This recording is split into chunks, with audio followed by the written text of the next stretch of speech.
I think I'm really getting over the hump of skiing against my heroes.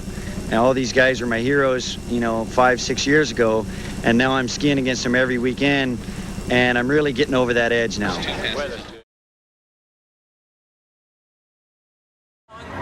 cranks around number 2. He's all stretched on the 3. He got around it. He threw the ski out around the buoy. All right, so there it is. Wade Cox has been awarded the 4.5 buoys, the winner of the 1996 Inmar Indy Open. Right. No, man. You got it going on, man. You got a special deal going on. Yeah, but it's no different than what you guys have been doing your whole life. It just now, it kind of hit me yesterday. Actually, this morning when my dad was over there having coffee. Yeah. I'm like, my whole dream as a kid was to have a ski lake. And my parents cobbled it together as teachers to be a part owner in this place. And then I wanted to live on it. And then Mastercraft Project, built the shop, got to build the house. Part of the team. You got me on the team. We'll talk about that. But just like my whole life is kind of coolly culminated in this moment this morning where I got my idols, my family. They build a place. They love hosting people. All of you guys are here. Got your brother here. My brother's still here. Man. Yeah. Yesterday hanging out. It's really cool. Fuck, giving me chills, bro. Giving me chills, yeah, dude. Man. That's what it's all about, dude. It's good stuff. You already got me. That's because without you, this wouldn't be what it is, dude. You know what I mean? Like, I remember. I didn't mean to start on this note, man. Oh, dude, I remember Terry Winter and I. Fuck, I got chills now too, dude. I think it was like 91 U.S. Open at Belle Aqua at Lake One. Yeah, it was 91. Yeah, and we were just on the shore, and we're like, God damn, look at Coxie, dude. You came out of the gates 32 off, and you're turning harder than anybody else turns, and you're running further up course than anybody else ran. And that to us was the pinnacle of skiing. We're like, fuck, how can we ever ski like Wade Cox? That was it. And then to get to come to know you years later, and you got me on the team, and we become good friends, to know what kind of a human you are. To me, that makes those performances back in the day when we used to watch you on ESPN that much sweeter, because I know you're a good human. You're not just some badass skier that can't back it up off the court or off the water. Well, I appreciate that, man. Still, one of my greatest memories of you, though, is when you upset Parrish at the Junior Masters. It was like sort of your coming out party, and I'm like, man, that's a little MB from the West Coast, and he just took it. Yeah, it was crazy, man. Yeah. That's the other thing that opened my eyes to, like, Wade Cox is more than just one of the best skiers in the world, is that at the juniors, because the Junior Masters is kind of like a separate event, even though it happens on Robin Lake, it's kind of a separate deal because it happens the day before. The finals are the prelims. It's on a Friday. So, like, a lot of people don't even know it's happening. Yeah. It's not the main event. But to see you on the pavilion, walking around, talking to the new juniors, knowing their names, knowing where they're from, you're a connoisseur of the sport, dude. That's why you being on the team is so special. Because I was talking to Wingerter, the history of our sport is not written anywhere. There's hardly any archive footage of it anymore. There's nothing to bring it together. There's no documentaries like in surf and skate and snowboard and snow ski. You and Bob are like walking history books. You've been there, you've done that, and yet to see you still engaged, to see you in the boat for hours yesterday, to see you on the dock talking to Willie, talking to Rob Hazelwood, the next generation, about how does it feel? What are you thinking? And relaying what you've learned over the last 30 years. That's invaluable, dude. Well, I'm extremely blessed. I got out of the sport for a few years and was pursuing sort of corporate interest and, hey man, and what I lost was just sort of what you talked about, was just that camaraderie I had with all my buddies and with all the juniors. And yeah, going to the Junior Masters is one of the coolest things in the world to watch those kids, because the neat thing about it is some of them may never get to come back. Some of them may win the Junior Masters and never get an invitation to the big Masters because it's such a hard thing to do. That's why I tell them, hey man, enjoy this. This is it's a neat deal, neat time in your life. I got to go back a couple times to the real Masters, once for winning Moomba and once for just having a good year, and it still was like I could never get used to it. You know, I don't know if you ever got used to it. It's like every year it's the fucking Masters. Yeah, no, I skied in it I think 18 times, and it was never not a train wreck for me the week before, just emotionally, and it was hard not to overtrain. It was hard to, just keep it simple, stupid, and don't overdo anything, don't change anything, but because it was the Masters, Yeah. We were talking about, you and I both took a similar kind of path as far as who we skied for. You know, I was with Denny before I came to HO because I liked his skis. I thought he was a master craftsman. He'd been around since the beginning, almost since Herb started HO, or O'Brien rather. But you took a similar path. Yeah, I think it was not only we're talking about Denny Kidder and Herb O'Brien, not only their knowledge and their craftsmanship, but it was also their enthusiasm for the sport. And like I felt like when I was on their team that they wanted me to win equally as bad as I wanted to win, and they wanted to support me and sort of give me the representation that I needed to so I could succeed. And yeah, it was sort of the same. I thought, man, I think Marcus and I are like on exactly the same path. And yeah, it was true.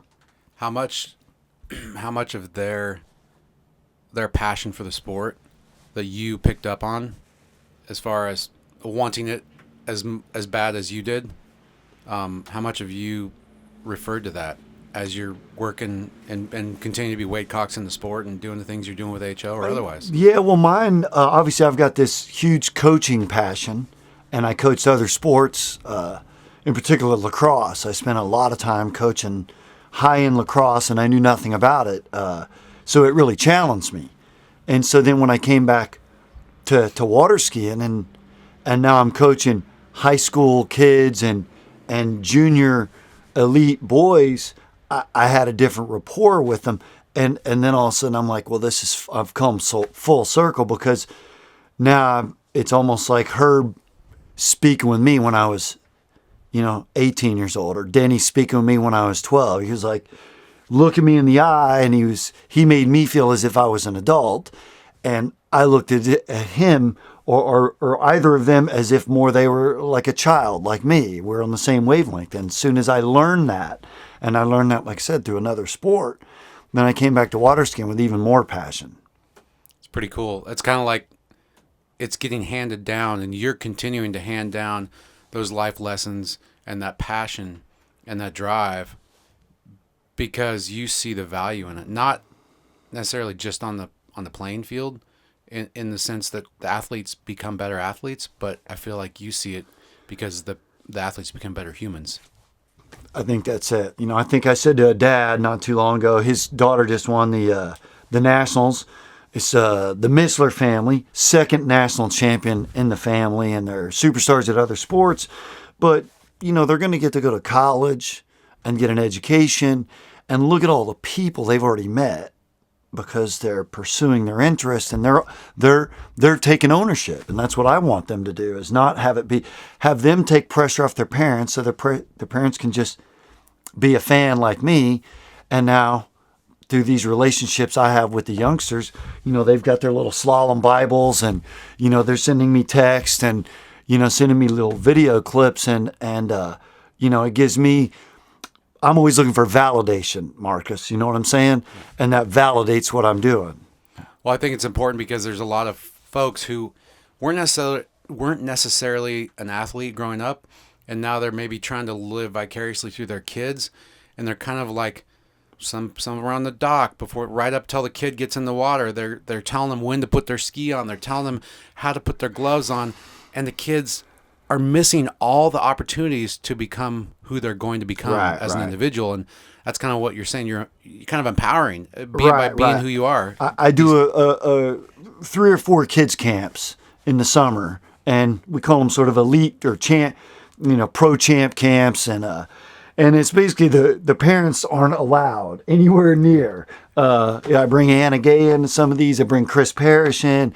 And we do a lot of video sessions, and we do, like I said, I make them all have a journal, and we put in academic goals, obviously water ski goals, but other sports, and it's just a matter of them empowering themselves, and then you can see their confidence growing, and that's the coolest part for me. Yep. Okay, so you've been in the sport how long? Well, my first nationals was 1980, and that was my second year of skiing. So I skied a few tournaments in '79, and so that's 40 years. Yeah. That's a long time, dude. If we talk about Team Syndicate, and like I said, you 10 years ago, maybe more, were kind of the reason I got on the team. You kind of sought me out. We'd always been, close. You'd reached out. We'd worked together. We'd hung out together. But you said, MB, we got this new ski. We got the A1. I think you're really going to like it. And I said, all right, I'll give it a try. And LaPointe came down. And ever since then, we've been even closer. What has this being part of Team Syndicate after you stepped off the water and the continuation of your involvement in the team, what has that meant to you, and where do you see it now? Well, Marcus, it sort of means more than than you can imagine, because it was Dave Wingirter, we call him Soundgarden, because our buddy Bob Marley, and basically I got him an interview. He was just out of college, and then as soon as he was we were wingmen together, he was a product manager and I was a marketing and team guy, and I just said, Dave, man, we've got an opportunity here. This is really, really unique. And so we already had Will on our team, but we got Bob LaPointe. We re-signed Will, and at that point, that was our core group. We had Willie on the water. I was sort of, his sort of go-between between Bob and Dave, and Dave was on a learning curve. And then Bob is obviously the best craftsman. There's no better water ski hands-on guy than Bob LaPointe. And so our deal is we wanted to win the Masters. We already talked about it's rolly and, like the Worlds this past year. Will Asher wasn't complaining about the conditions because his ski's built to handle that. That's what our mission is for us to give skiers skis. They're going to give them the absolute best chance to win. It may not be for you. You may not be good enough. Your technique, your mind, your sort of overall package, your discipline, your off-the-water diet and your physique. But we take all of that into account. Every single part of our life is we want a discipline to, so that we know once we do get the right ski, it's just like what happened at the Malibu for Willie, Yeah. He goes out and dominates, and, I got all the goosebumps, and, I'm in another state, and that's 6 Malibus and 5 Masters for Willie, and I count them. They're all my championships. Every time he wins, when you won your U.S. Open, it was like, hey man, that's my victory. It means that much. I just watched that the other day. I think you were commentating. I was. With Ferrari. No, that was same deal, man. I've been there on shore watching Willie win, watching you win, watching John Travers win the Masters is one of the coolest things I've ever witnessed. His mom and dad, who they raised me, and now all of a sudden they're baby boys, Masters champ. How important? Badass, dude. It was insane. You saw JT the whole way too. Yeah, absolutely. That's what's so special for you. So I asked Dave this because in our sport, there's different ways to approach ski design, development, and the production of a new ski. What different people classify as a new ski, it can be completely different across different brands. For me, I brought it up in terms of a game. Like there's different games you can play. They're not trivial games. They're not inconsequential, but they're all games. And one of the games I see is any industry. When you're coming up with a new product, you can play it safe, or you can be conservative, and you can just kind of tweak what you have and iterate a little bit and put a new graphic on it and call it a new ski. And that's the game of continuing to keep the trend line moving forward, to keep selling product. I'm not saying that's wrong, that we don't focus on that. I feel like we focus on the game of, we're going to take a risk, but our end goal is to make you a better skier, or make you a ski that's going to make you a better skier. And we may not get it to you this year, but we're taking risks instead of just playing it safe. We're taking a risk because our end goal isn't to sell more skis. Our end goal is to like make better skis so that in 10 years we can look back and be like, fuck yes, that's a ski that people could jump on and immediately get more consistent or get 2 more buoys because it just worked better. You know what I mean? Well, there's 2 things that I make fun of. Well, one of them's R&D, which you don't want to be research and duplicate, right? And then the other sort of old saying, well, if you can't beat it, copy it, you know? So what we don't do either, you know? We're thinking outside the box. And it was funny, I had a group looking at our Syndicate Alpha early this summer. And that just from a naked eye, just from standing back, they could say, they're like, wow, you guys have got a deeper concave. Mm-hmm. And I said, exactly. And they were running like this speed skin that actually costs more money to put on the ski. It's not a spreadsheet item. Yeah. That cost us money against the profitability of that ski. But we want Will to win the Masters. We want Jamie Bull to set the collegiate record, which he did today. Yeah. You know, that's what we want. We want to win the tournament. We want to give the skier this sort of unbridled opportunity to be the best. And if you're just sort of worried about sales, you know, we're going to sell enough. We feel confident we're going to do our job, that we can sell our skis, you know. But when we win those tournaments, it just makes our job that much easier, you know. It's like, no, that's validation. Look how many victories we have on this ski. It works, you know. And that translates to the everyday amateur skier who's trying to run 32 miles an hour, 15 off, all the way up to trying to be an aspiring big dog. We compare ourselves to Formula One all the time because we're dealing with hundreds of thousands, right? Whether it's the boat time or our fin measurements or our whatever, man, it's a couple thousands, right? Well, that's what Ferrari, Mercedes, BMW do at Formula One level. And then when you go to the dealership and you buy one, you get that stuff. Yep. That's what, you know, Will and CP and JT are trying this stuff that, hey, man, you're going to get to buy this stuff next year or the year after. Yep. It's going to be on your production model, you know? We're at the tip of the spear, but they get it. Oh, absolutely. Yeah. No, that was really cool. That's actually, I'm glad you hit on that syndicate part of it, because now that is, now we're 15 years later. We're starting to hit our stride. No, dude, and man, we are, me and CP been talking about this, bro. We got this chemistry that's, there's nothing like what we got right now. Nothing ever. I think what I want to know is, what was your first brush with modifying something on your ski? What was the first time you made a modification on a ski in hopes of making it better for you, and who kind of opened that door for you? Who showed you the way? Oh, I remember exactly. It was I was riding it would have been a Kidder Redline, and I was skiing with Carl Roberge, and he said, "Let me fix that for you." And I said, "What are you gonna do?" He goes, "Well, I'm gonna tune that bevel." I was like, "Man, you're not gonna mess my ski up." He goes, "No, trust me." He goes, "Just watch this." And so he just took some, I don't know, 400, 500, 600 grit. It was just some really soft. Yeah, yeah. So and then we just took some of the back off from the back of the rear foot to the tail on the bottom side bevel and the 45. We call that the sidewall bevel. We just soften those up a little bit, just rounding them out. And then immediately my ski, the tail lift was gone.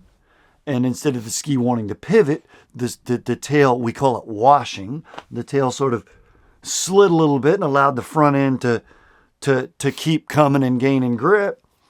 And then that was it. I knew Bob was doing a lot of tune in, and I sort of watched Carl reshape his ski.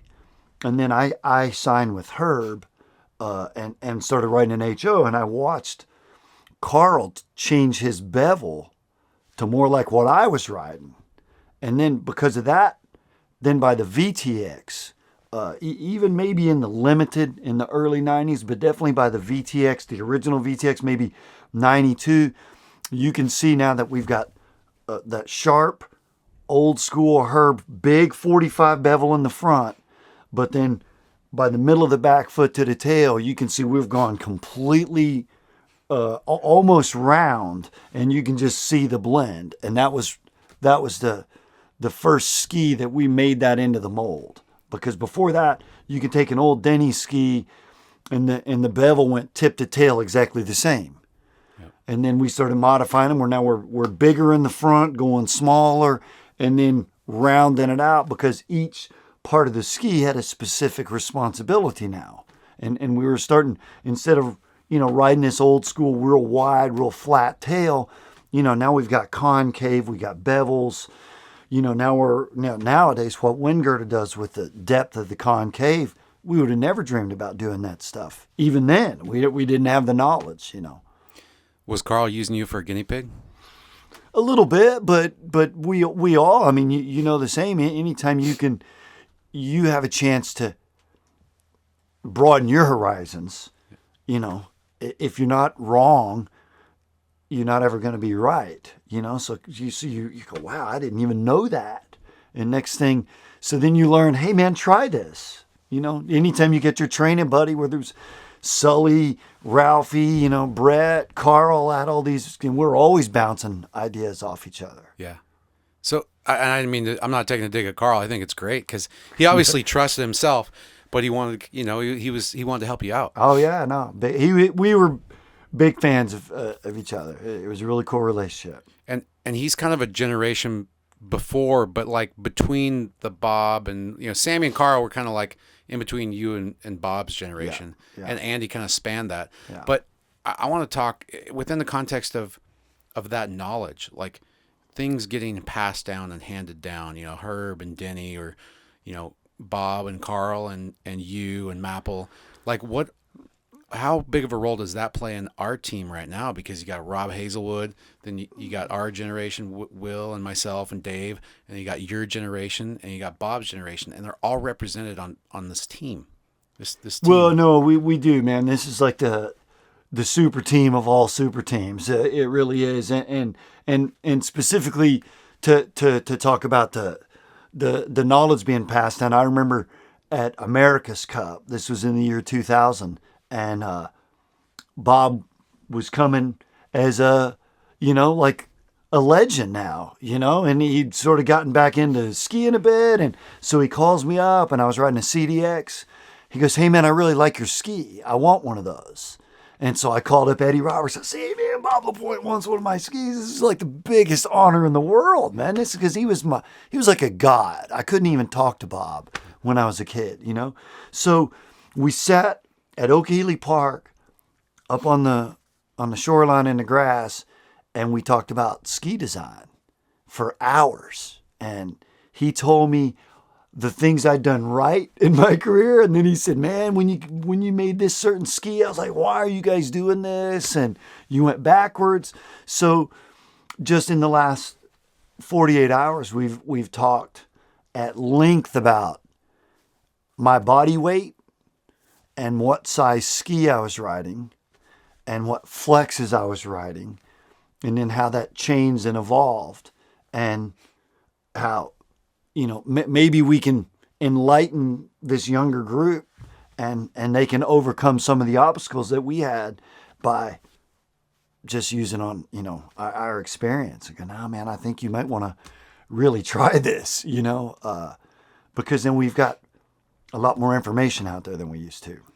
Well, and it's when the team clicks, like I think our team does. Like you couldn't assemble this group of it's like the Avengers of water skiing. My buddy Bob Marley said. Yeah. You know, it's the Avengers of water skiing. And if you took a pencil to paper and you had a focus group that was like, let's build the ultimate team of people who are completely different ends of the spectrum and everywhere in between, but that would get along and be synergistic and it would have this depth of knowledge. I don't know if you could do that. It just had to kind of happen organically, and it's been 10 plus years in the making. Well, it's actually been 15 years now since we started the syndicate as sort of the Jordan brand, of HO. And now it's kind of cool because it's gratifying. A lot of people don't even know syndicate is owned by HO, but if we go back to, DW and I, Soundgarden as we call him, no, man, each personnel move was almost years in the making. The only thing that wasn't was Willie was already my teammate and I was his team manager, and I knew he was this absolutely insane talent. And then Dave called me up and said, we've got a chance to hire Bob. And my exact words were, if we don't hire him, it'll be the worst decision we ever make. Verbatim, you can go ask him. So once we had Bob's on-water knowledge and then Dave's CAD knowledge and his engineering knowledge, as the guys that hired him said, we couldn't even read his resume. So many acronyms and so many accreditations. And then, I guess it was maybe on me to go, hey man, we gotta make sure everybody's the right fit. You, JT, Benny, CP, Jamie, everybody had to be like the right fit. You couldn't, if you just didn't get it, you just don't get to get here. You don't get a seat at the table, and for me, it's special. I get the same chills going, man, this is like, I got to build this thing, Yeah. Well, talking to Dave also about, doing a true scientific test is hard because we know anything that's well tested has a lot of reps. Like sample size is the term. Yeah. You need a large sample size to test. The constant and then the variable. Yeah. And the problem with skiing is you can't go take 20 sets on one ski as an athlete to get the average of whatever that ski really truly. You get 1 or 2 sets, and then you got to try something else. And so, I guess in the context of that, I want to ask you, how important is it for you guys to have had that wealth of knowledge and reps and decades of goes at it with all these different variables to be able to speak to these younger guys as they're testing and maybe keep them a little bit between the rails so that they're not outside the lines testing shit that you already knew didn't work, but also knowing when to pull back and let them make some mistakes, because even though you may have tried it before, we're on a totally different chassis, rocker line, bevel package, whatever, and maybe it'll work this time. Well, for instance, yesterday we had Rob Hazelwood. Man, he's just a rookie. Rob's 20. He's the best under 21 in the world. And he's never really done this. He doesn't have this huge sample size of where he's done umpteen thousands of tests. So I'm driving, Bob's in the boat, and we're on his third set away from his baseline. And we're deep into the set, and I could tell he was losing his feel, as if we're just shooting, and all of a sudden, oh man, we're changing his shot. And I said to Bob, hey man, we're 3 sets away from his baseline. Why don't we just cut it and we'll call it a set? I don't know if he skied again, but when he did. He skied again later. We changed the setup. It was sort of a mutual chat. But what we did with Rob and what Will and I have discussed, how many times did we get off the wrong path for weeks on end? And yesterday you were able to stop it. Exactly. Like we just, within that second or third set, we're like, no, man, he's getting off the rails. And then bang, we're right back on. So that was certainly a tried and true instance of, well, we managed the situation, and now I'm far better with any of my skiers managing their sets, their sort of exactly how much are we going to try, because I love the way all these guys have their baseline, and that's what we want, is to be able to go, okay, forget about all that other stuff. we're just going to go back up and hit balls now. Use your regular swing, your regular, attitude, and hopefully, and that's what I look for with all my coaching is, and what they're also getting to, any of the youngers, is they're starting to get their visual set, right? I mean, how cued in are we on our visuals that as soon as we're at the right-hand gate and we recognize we have space, our confidence goes, whoo, yeah. So then it's okay. Now we have to train ourselves. Yes, we got a good visual. We've got a good balance. Now we got to trust the ski. Yep. And we got to trust Bob and Dave, our ski builders. No, they're building this for us. We've got to now let it do its job. Take me back. Was there a tournament or an event or a win or a loss that you can just kind of speak to real quick that you remember very vividly? Well, I guess there's probably too many. Without a question, the 95 Masters, my first Masters. I only won 2, 95, 96. But that was, the ultimate. I'd gotten second in 90, my very first Masters. So I just thought I was supposed to win it the next year. And then, I podiumed every year. 92, 93, 94. And I'm like, man, I'm never going to win this thing. And then to win it, if you ever saw the video after I won, it's when we had old school timing. You had to wait on the timer to, report it back. And I waited and I got the go-K time. And then I just totally lost my cool. And yeah, it was like this rage. Yeah. What was that was coming out of you? What was that? It was like 10 years of frustration. I'm going to get upset. Yeah, but yeah, like 10 years of... I broke my leg, I guess, in 85. Doing what? Jumping. Whoosh. So I guess, that was it. I didn't win the Junior Worlds because I didn't get to go. I didn't win the Junior Masters because they started the year after I was, out. Too old. Yep. And, had missed out on the whole bunch of U.S. Opens already a bunch of Masters. So, winning that one was the best. Then I won a bunch more. I'm not going to take anything away from them. No, you Lost can't. a bunch. What was one of your hardest losses and why? 95 Worlds is the only time I ever blew the tail. Offside? Yeah, I never pushed. I'd pushed on hillside on 2-4, but I was Mr. Patient on 1-3, and I'd let that thing turn, and I don't know if I got tail lift, if I skied down a little roller at the wrong time, but take us to that point. Where was it? What was the situation? What was the lineup? Who was coming after you? What'd you need to run to win? Let's hear it. All right. It was Roqueburn, France, 95 Worlds, and I was top seed after the first round, and so I had Wade Mapple right in front of me, and it was late in the day, like we always ski in Europe. All the American finals are at noon or 1, and the Euros are like you're on at 6. They got to get their wine on and get the energy built up all day. And it was always Saturday evening, the men's slalom final at the Worlds. And so they both run 4 at 39, and I just absolutely ripped it in the prelims, but I held up. I didn't run 39, but I was like, wow, man, that was really good. So I run 38, and it was lights out, like I'd want it to be.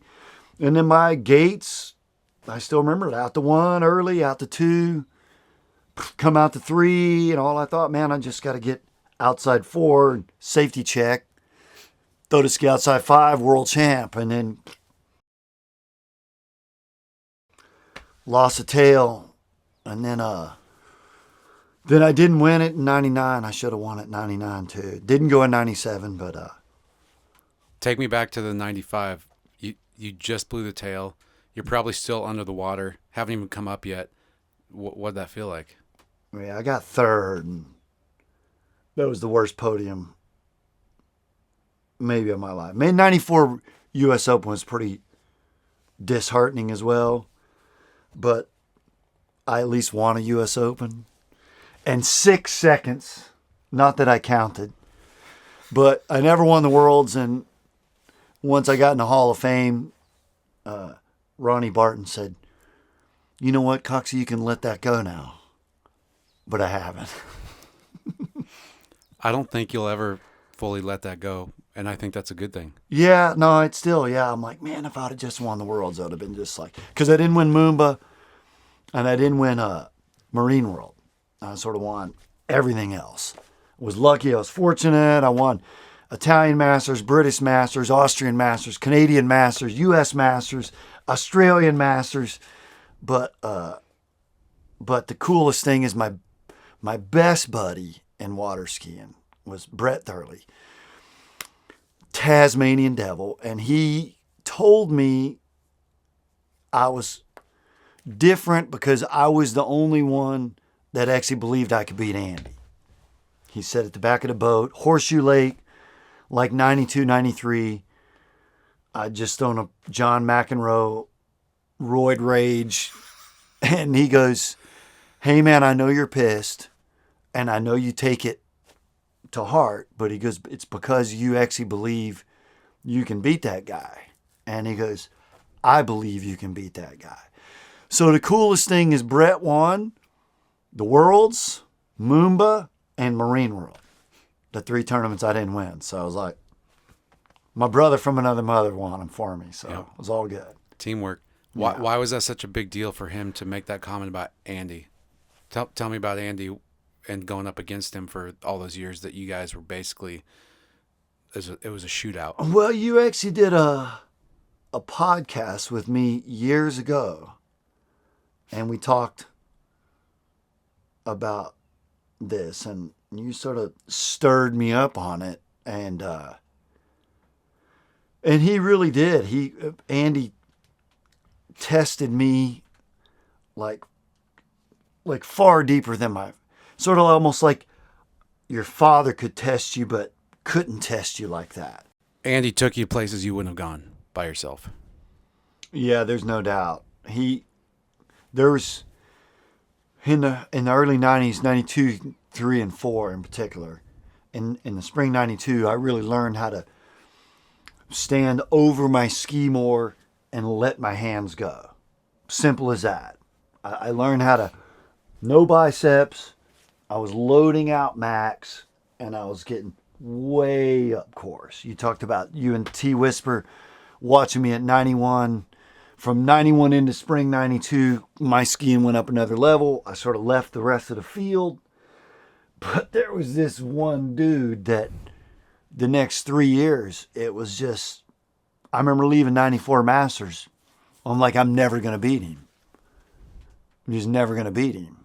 And it was just, oh man, it was just soul-searching, gut-wrenching drive homes. And, so one time somebody asked me, it was actually Dave Harvey, God bless, love that Aussie. So he watched me run in the gym on the treadmill. And his joke was, "Coxie can run, mate." So I was super fit and I could go super deep. And he asked me one day, he goes, "What do you think about when you're up there running?" He goes, "Everybody else has got a headset on and they're all watching TV." He goes, "You just look right into the mirror." I said, "No, man, I'm just looking at Andy." He goes, "You serious?" I said, "Yeah, I just think about him the whole time." So, I think there's this, I think Gandhi said, or somebody like that, if you want to be out front, you got to imagine you're behind.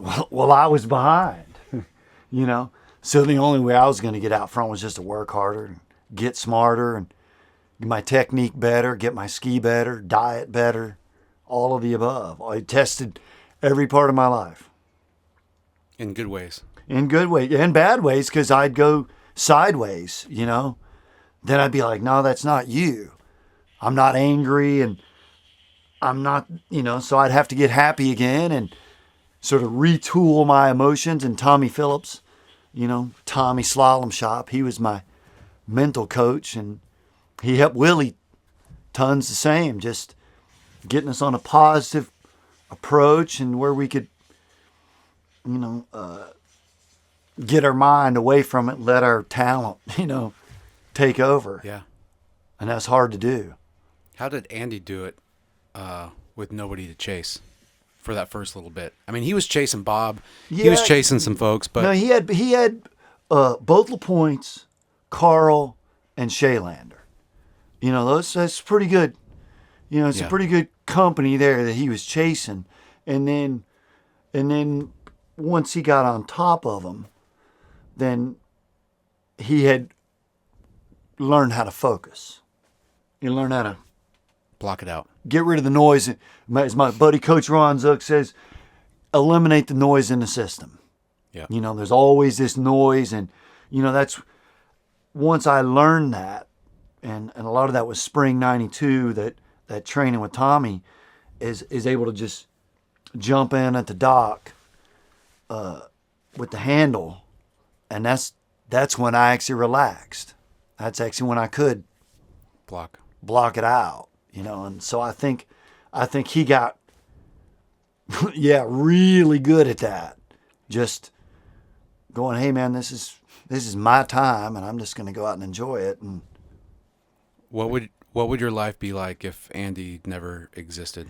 it's kind of funny, Marcus, because after he passed, there's a few people that said, what's going to be your dilemma, Coxie, is that people are going to want to hear that story through you. And I said, yeah, I kind of got that we're like so closely linked for certainly everybody that watched water skiing in the 90s, because there was a whole decade, and it was sort of, no offense to the rest of the, crew, but it was really Andy, Wade, and then sort of everybody else. And I think at one point, out of 60 tournaments there over 7 or 8 years, he won 29, I won 22, and the field won 9. So it really was this battle. And even CP was like, man, it was just this heavyweight championship every weekend of just you two. So it was a unique time. And I don't know if I would ever been the skier that I was if he wasn't there to sort of pull me to new heights, What about the human? Like, how would you be as a human, do you think, if you hadn't gone through all that bullshit and all those trials? And it was, we went from being, hate's maybe a strong word, but we didn't like each other. There's only one gold medal or one first tour championship, and we had different sponsors. And the joke was, I lived on the east side of town, he lived on the west side. I was Mastercraft, he was Nautique. I was HO, he was O'Brien, O'Neill, Oakley. It was just all the way down the line, and our friends were that way. And then we had kids. He had kids first. He had Michael, and then Alyssa, and then Anne Marie, my daughter, came along. And then we practiced a little bit in 97, 98 together. But by 99, Christy Overton sticks us in a rent-a-car together in Europe. And I had my little daughter. Andy had Michael. And we just softened. We actually sat down, had a couple cold beers. And we just sort of enjoyed each other's company, And we enjoyed Christy and Bruce and Tony and Jarrett Llewellyn. We all just kind of became like the traveling posse that we were anyway. And that was it. And we just really started sharing, our bond in life, that people would come up and go, oh my God, there's Andy and Wade standing together. And sort of, instead of it being awkward, we sort of embraced it, and people wanted photos with us, So yeah, it's a neat story, no doubt. what if he walked in the motorhome right now, what would you tell him first thing?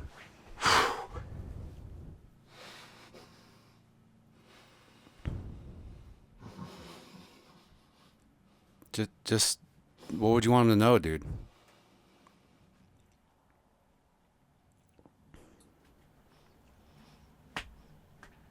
I just want it back. Sorry. He meant a lot, man. He meant a lot to a lot of people. I'm sorry, Marcus always gets me worked up. Listen, dude. Yeah. I'm getting worked up too, and it's because I want you to know, like. Yeah, I knew it was coming. No, listen, dude. It's all good. I'm feeling it. Yeah. You're feeling it. So I said to Dean on the phone, I said, I hug my kids and I tell them I love them because Andy can't. And then I told her that I talk about Andy all day long, every day, as if he's still here. And I said, it's just my honor and respect for him, my love. So, yeah, it's a bummer. That shows me just how strong the sport is, dude. The most epic rivalry in the sport, and yet at the end of the day, you guys were friends, and you guys were the close friends. I don't think it's discussed enough, it's explored enough, it's talked about enough, it's even known enough what the best athletes in the world go through when their identity is stripped away from them and they have to do something else with their life after being in the spotlight and on top of the podium. Because as much as we know that you aren't your performance, if you go out and have a bad set today, it doesn't matter. That isn't who you are. It's just what you do. But when you're the best at something, anything, it's hard for other people coming up saying, oh, Wade Cox, can I get a picture? Can I get an autograph? It's hard for that not to become who you are and slip into that mindset. And then when you're just done, that shit, and then all the other things that go along with that, it just makes life different. I was burned out water skiing from competing, emotionally, physically spent, and I jumped into the insurance business, which is what my dad did, and I was all fired up. I had this new drive, and then things changed, and I came back to the water ski world a broken man now. You know, now I was a divorced, sort of broken insurance guy. And now I'd sort of spent a few years away from water skiing and sort of lost my mojo, if you will, my brand, if you will, and slipped down a few, ranks on a totem pole. And it was kind of interesting to rebuild my energy and sort of my existence through coaching. And I didn't know I was going to be a water ski coach. I thought I'd be a business owner, meaning I'd own a ski company or I'd own an insurance company, which I did. And then I'm like, man, coaching's giving me my life back. And I was sort of getting into lacrosse coaching. And my daughter even said, Dad, what are you going to do? You sold your insurance company. And I said, I think I'm just going to go ride in the boat. And a few other things changed. And it was actually really, sort of a rebirth for me. It was unique to evolve into somebody else. And a lot of the kids now, I actually heard somebody recently, they said, who was your coach? And they said it was some old dude. And the dad or whoever, the grandpa says, what was his name? He said, well, his name was Wade. And the kid's like, I don't know. I guess that was his name. Yeah, I think it was. The kid had no idea who I was. And yet he said, that guy was an awesome coach.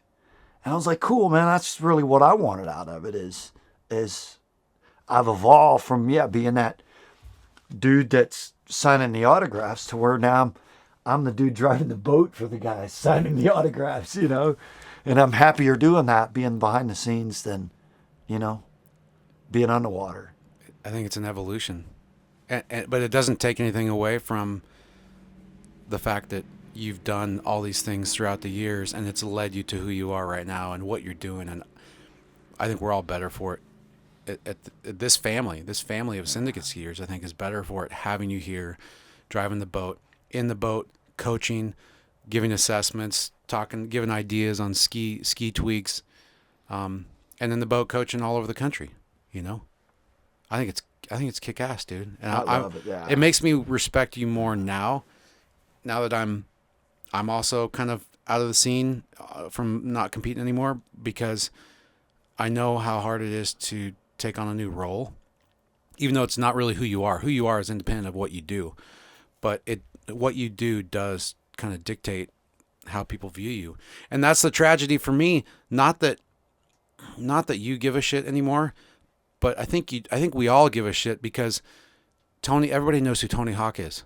Same era. But they've done the job of telling the history and bringing the history along as they go. And I think what makes maybe a little harder for you guys, and I know it's hard for me, is you were there when the sport was at the top, and you kind of saw it as you left, you saw it go down. And it's like you guys gave Terry Winter and I and Will Asher and Chris Parrish the boost to continue carrying the torch, because we saw you on TV. We wanted to be like you guys. Now, our generation doesn't have that. And some of them don't even know who you guys are, because we've done a piss poor job of telling the history of the sport. You get to be a human being instead of Wade Cox. You get to be somebody that a kid can appreciate for the coaching instead of being starstruck because you were somebody at one point. So I think it's a give and take. I don't know which one's better or worse. I'm pissed that the history of the sport's been forgotten. Yeah, sort of swept under the rug. Yeah. But I also love that you can just be Wade and be in the boat and not be encumbered by those trappings of who you used to be in a past that was rich and glorious and unbelievable, almost like a dream now. Because I think it gives you a voice in the present. Yeah, it is. It's kind of funny. It's almost like a lot of that stuff happened to somebody else. Yeah. You know, I'll see pictures of it, and I'm like, wow. Yeah, it's like, it's like almost like it was in a dream, in another life. But yeah, no, I'm really hoping that, like world water skiers, like what you're doing with Flow Point, man, hoping that things going to evolve, and look what's happened with collegiate water skiing. Part of it because your voice you've given to water skiing now. And it's awesome. It's fun. It's fun to do this. It's fun to get to sit down with, somebody that was an integral part. Without Wade Cox, I don't know if I would have done or pushed as hard or wanted as much. And I don't know what I would be doing without somebody like you. Same sort of Bob LaPointe sitting right out there. I saw him fingertipping at Short Line Lake right up the street here, like 1981 or 82, whatever, 2-ball at 39. I'm like, wow, that's what I want to do. Yeah. And I was 11, 12 years old, reading Spray, Magazine. That's what an impact it had on me. Yeah. Well, they say we stand on the shoulders of the giants that came before us. And I feel like we've got a hell of a foundation to stand on, and we just got to keep telling these stories. Well, man, we all thank you for what you do, Marcus. Yeah, it's a special deal what you do, giving us a voice. Yeah, it's very cool. I don't think I'd want to be doing anything else than sitting right here, dude. Thanks for. I'm sorry, Marcus makes me cry every time. No, dude, it's fuck. If you didn't cry or didn't have any emotion, I don't think nobody would care. I love it. I love that I love the passion. I love the dedication. I love that you're sitting backwards in a boat still. I love that you're flying all the way out from Florida or Texas or wherever. I probably wouldn't cry if I wasn't happy. I only cry when I'm happy. I don't cry when I'm sad, really. Or mad. Is it crazy you got kids going off to college now, dude? Yeah, both of them in college, yeah. It's insane. Life's different. Come full circle. Yeah. Well, come out and see me more in California, dude. Yeah, it's awesome, man. First time I've ever been here. Love it. Hanging out with your mom and dad. It's been a blast. Real fun. Thank you, buddy. Thank you. That was awesome, dude. Means a lot, buddy. Thank you. Fuck, dude, this is life right here. We're all so connected, man. We're all so fucking connected, and we don't talk about it.